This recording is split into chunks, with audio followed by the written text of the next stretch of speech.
Welcome to What the Fuck Flicks, WTF Flicks, whatever you want to fucking call it. Basically, I'm just gonna be reviewing like shitty ass movies that are on Netflix. It's easy to review shitty ass movies. I might review movies that are good, but for the most part, I'm just gonna be reviewing like really shitty movies.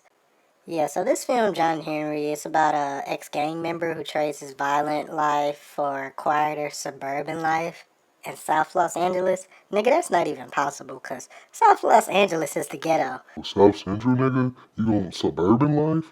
That doesn't even make sense. It came out in January, but limited release, and that's exactly where it should have stayed. In January, it should have never got released to the public or on Netflix because it was trash. It even got negative reviews. It scored like a 27 out of 100. It stars Terry Crews. He plays John Henry, and then the villain in this film is Hale, played by Ludachris. He has a metal jaw. I don't know why. It's stupid, but you do find out later in the film. So John Henry was an ex-gang member. I guess he was like one of the biggest and baddest or whatever. And he decided to change his life and be all good and shit. You know those gangsters that's just like, I'm out. I don't want to be a gangster no more. and for those of you that don't know, John Henry is based off a old African American folklore, folktale, whatever you want to call it. I'm gonna tell you a tale. John Henry was this slave. He was big and strong, and he used to dig tunnels. And I think he was like this big retarded ass slave. You know how retarded people have this strength? I don't know if you guys know anything about retard strength, but they have the strength of like 35 horses. Daddy! I'm sorry. I broke into your toy. Retard strength. It's a real thing, trust me. And so, of course, the salesman came and he was like promoting that, oh, we got this steam powered machine and shit, and that motherfucking can drill better than these motherfucking humans and these slaves and shit. And then John Henry was like, And so they had this race where he races to see who could dig a tunnel deeper and faster. And so he won, but right after he won, his heart gave out and he died.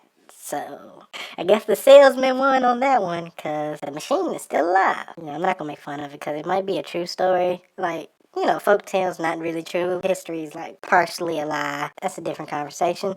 Anyways.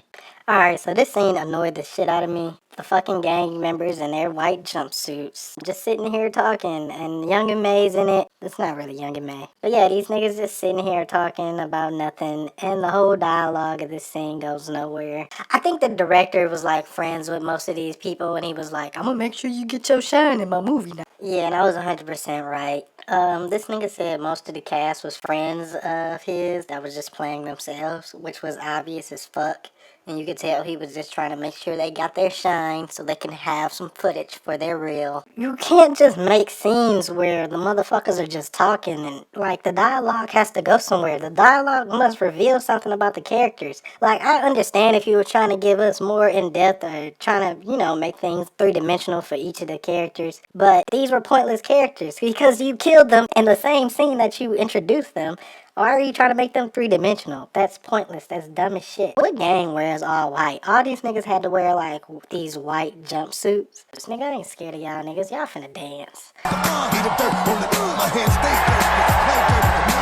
Ain't no fake movie gang gonna ever top the Golden Lords.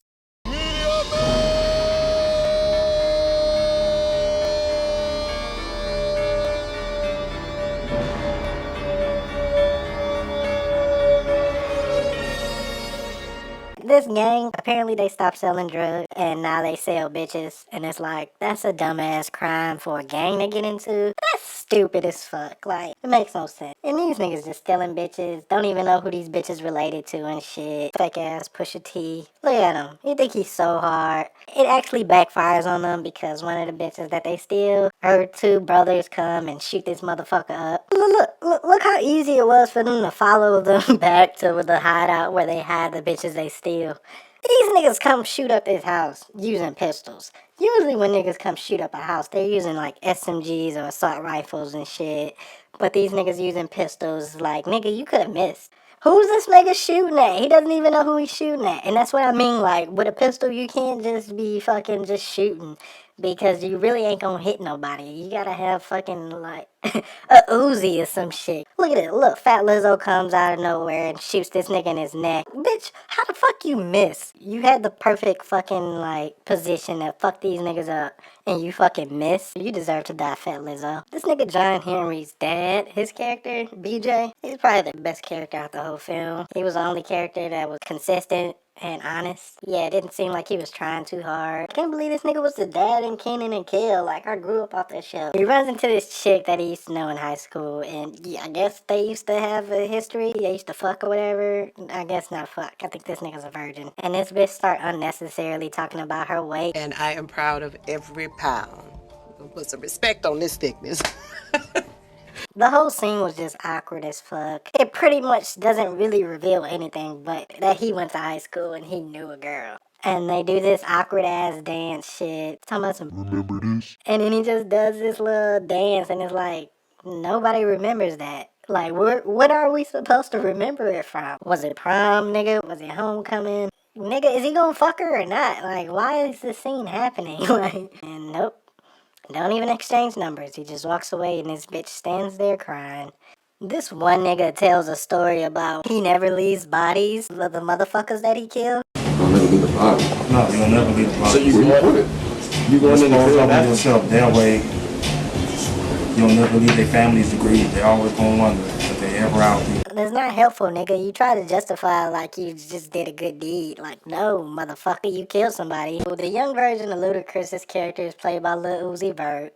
It's not really Lil Uzi, but the nigga look like him. And he kind of acts like Loc Dog from Menace to Society. They definitely stole a play out the Menace to Society playbook with the whole him having the tape of the crime they committed and showing it to everybody in the hood. Like, nigga, why are you doing that? This nigga John is scared of guns because he shot his cousin. And that also tells you why his cousin has a metal fucking jaw. You really have to search for that answer. You have to put two and two together on your own. They don't really connect that well. You empty the puzzle box and all the pieces just go into a pile. That's basically what this movie was. They just threw a bunch of puzzle pieces at us and then we were supposed to connect them bitches together. I'm not about to call this nigga hell. That name dumb as hell. But this nigga Ludacris hideout is all blacked out and shit. Niggas got black lights. You know, for the aesthetic. Make it seem Real bossy and dangerous. this whole villain, it just seemed like they were trying too hard to make him seem cool. Why the fuck does this nigga have a flamethrower and he has to carry around a whole gas tank with the shit? And it's like, this nigga carries that shit around everywhere he goes. At first, I thought this nigga had a oxygen tank because that was the result of him getting shot. But no, it was the fucking gas tank for his little flamethrower. Look, it just looks like this nigga handicapped. Like, why are you carrying that shit around everywhere? You don't have any other torture techniques, nigga? Like, is that the only one you got? Well, I'm hell, so I bring fire everywhere I go. It's gotta be something else that you got. Like, you ain't got no dogs, nigga? The gang and Ludacris show up. John's dad fucking stands How up. are you standing? Adrenaline's a hell of a drug, son. Which is a real thing. Adrenaline can make you fucking stand up if you were paralyzed. Young and May comes in the house and she does this like fucking wink. Like, okay, bitch, we get it. You a dyke. You ain't gotta flirt with every bitch you see. Yeah, this part is weird to me because this nigga goes to shave before he goes to get his revenge. And it's like, nigga, was your beard holding you back from your powers or something? Samson, if you know about Samson got his strength from his hair. Nigga, you have no hair and now you have no facial hair, so you about weak as fuck. I wish he didn't shave because now this nigga look like a scrotum. This nigga John think he Thor, walking around with his hammer and shit. I guess his hammer's supposed to be some source of his strength. I didn't like it because plagiarism, Marvel should sue them motherfuckers. This part was actually really, really stupid because it's like, alright, I get it. You about to get your revenge and shit. These niggas killed your father. Try to kill my father, man. What? And play that shit. Say where they tried to kill your father, son. That nigga tried to kill my father! But why the fuck are you smashing the car? That used to be your father's car. Why would you destroy it? That's like the last memories that you have of your father. You destroying it. BJ sure did love that car. Terry Crews acting when he gets shot is so dramatic and hilarious, bruh. Like, also, no police showed up. Why's the fucking whole neighborhood watching all this shit happen? Somebody call the police. The Oscar kid is still alive. Like, what the fuck? Like, the Oscar kid never dies and shit, but it makes no sense because even if he survived, the police was on the scene, so they definitely should have took him into custody because he was a part of the 6 homicides that happened. Yeah, he was one of the murderers, so he definitely would be arrested. That was real confusing with the whole, like, I don't know if John can heal or if he's bulletproof or some shit. Well, he's definitely not bulletproof. We definitely see that he's not bulletproof. But I don't know if this nigga got like healing powers or it's his fat bitch from high school that has the healing powers. She not really fat, but because she called herself fat, I'm just gonna call her fat. Does she have healing powers? Because every time she shows up and grabs this nigga hand, he comes back to life and he's healed. So I guess it's her, but they missed the point where they explain that or give us the details of what she does, her special abilities. This whole movie just seemed like everything was out of place. Like, it was hard to make connections with shit that was being shown and, like, how did that connect to the plot. In the interview, this nigga talks about how since this was his first film, he didn't think that he was gonna be able to make another one. He just threw in as many different things at the wall and shit. And it's like, nigga, now you ain't gonna never be able to make a film because your name is tied to some garbage. Yo, thanks for checking out What the Fuck Flicks. Tune in next time. I'm gonna be reviewing Spencer Confidential.